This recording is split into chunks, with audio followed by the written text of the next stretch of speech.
बिस्मिल्लाहिर्रहमानिर्रहीम। अस्सलाम वालेकुम। तव्हां ॾिसी रहिया आहियो तारीख़ी पस मंज़र ऐं तारीख़ी पस मंज़र में तव्हां शाज़मान चांडियो मुखातिब आहियां। अॼु पाण ॻाल्हि ॿोल कंदासीं अलगून ख़ानदान जे बारे में। अक्सर सिंध में सिंधी माण्हू इहो सुवालु कंदा आहिनि त भई अलगूननि जो दौरु सिंध में सुनहरी दौरु करे लिखियो वियो आहे। हालांकि उहा जेका तारीख़ हिननि लिखी आहे सा कंहिं बि सिंधी तारीख़दान जी लिखियलु न आहे। ऐं इहे जेके पहिरियां हमलावर हुआ उहे ख़ुदि पंहिंजा दरबारी लेखक पाण सां उन्हनि गॾांदा। तारीख़ उन्हनि लिखी आहे त इहा तारीख़ सही न आहे।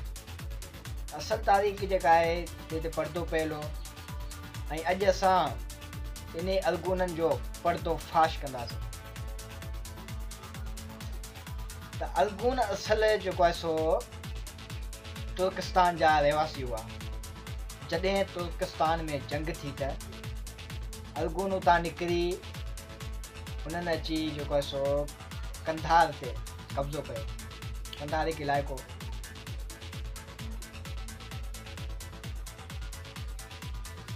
ऐं असल इन्हनि जो जेको ख़ानदान आहे सो चंगेज़ खान मां आहे। हीअ चंगेज़ खान जो औलाद आहिनि।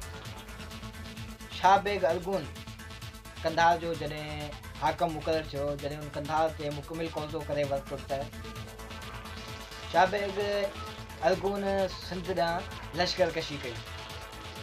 उन वक़्त में सिंध अंदरि समन जो दौरु ऐं समन जो जेको दौरु हो ऐं माना सिंध में समन जो दौरु हो।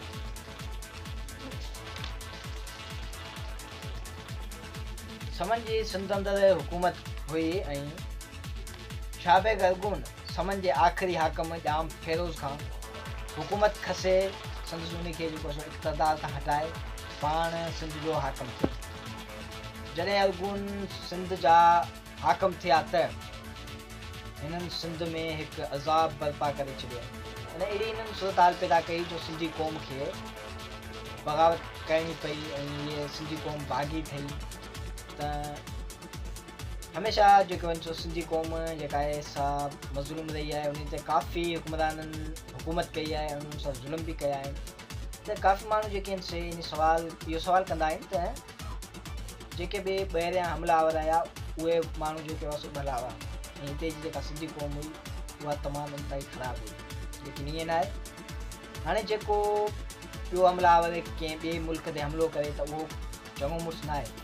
हालांकि उन जो कमु न आहे न त ॿिए कंहिं इलाइक़े ते हमिलो करणु या उन ते हुकूमत करणु या उन अवाम खे जेको गुलाम करणु। त हिननि जेके बि हिन तारीख़ूं लिखायूं आहिनि से कंहिं सिंधी हुकमराननि जी लिखियलु आहिनि। हिननि पाण लिखायूं आहिनि ऐं हिननि जा जेके दरबारी लेखक आहे उन्हनि लिखियो आहिनि। त शाह बेग अलगून जेके सिंधियुनि सां ज़ुल्म कया उहे बि ख़ुदि तारीख़ में हिननि पाण लिखियो आहे। जेके क़ौमूं इन जे ख़िलाफ़ु बग़ावत करे रहियूं हुयूं उन में झांझा, समेजा, सम्मा ऐं ॿियूं बि मुख़्तलिफ़ जेके ज़ातियूं बिरादरियूं हुयूं ऐं उन्हनि जा जेके आहिनि ज़िक्र तारीख़ में मिलनि था छो त हिननि पाण लिखियो आहे त इहा तारीख़ इहा जेके ज़ातियूं ऐं बिरादरियूं हुयूं इन्हनि बग़ावत कई। माना सिंधी जेके हुआ धाड़ेल, चोर, चका ऐं जोफ़र ऐं ख़बर न छा छा हिननि लिखियो आहे।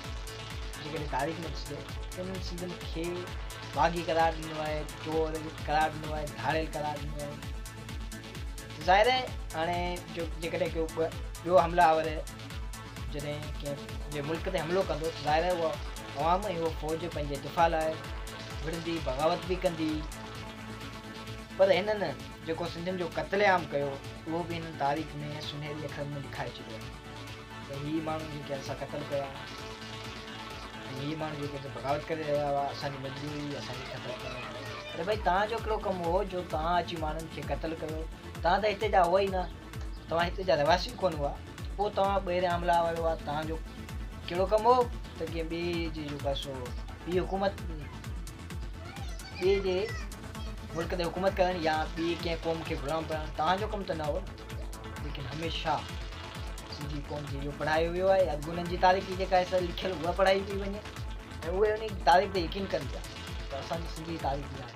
न भई तव्हांजी सिंधी तारीख़ जेका आहे सो दुबारा लिखिजे पई।